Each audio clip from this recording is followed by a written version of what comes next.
Yo, what's up guys? So, nangingita kami ng gagamba guys kagabi. At tingnan nyo naman guys kung ano nahuli namin, no? Marka Black Knight. Tapos ito pa yung mga guys, kakaibang pangyayari guys. Kakaibang to guys? Mga mananap kung saning mananapa.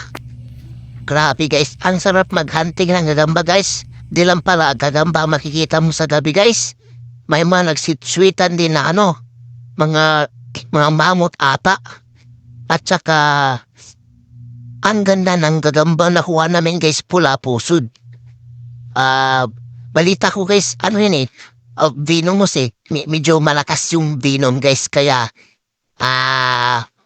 mga ibang, mga spider hunting dyan, spider hunter, di nila kinukuha ito. Kasi nga, medyo malakas yung venom. Pag nakagat yung nila, yung ibang gagamba, may stroke agad kasi nga malakas yung venom nila kaysa mga normally na gagamba lang na hindi pula yung pusod. Kaya ayun guys, sobrang saya namin na naghahan kami na pamangkin ko na tambok guys. Kasama na naman yung pamangkin ko na tambok.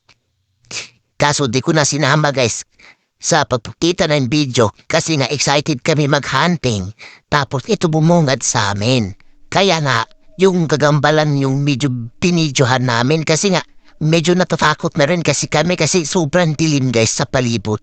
Sa paligid pala guys kasi nga Tagalog tayo, Bisaya ako.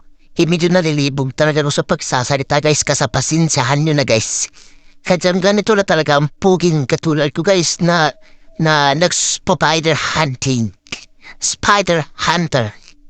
Pero guys hindi namin to binibenta guys kasi nga inaalagaan lang namin guys. Kasi ito talaga yung gusto naming nilalaro dati guys kasi batang 90s, diba alam niyo naman yon, batang 90s tayo par. Mahilig tayo sa gagamba.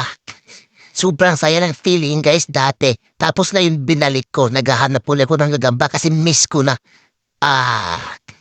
Naano na din ako sa mga vlog guys. Medyo naano na rin ako.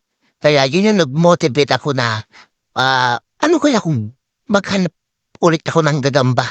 Sipin nyo yun guys, 12 years old ata ako or 14 years old.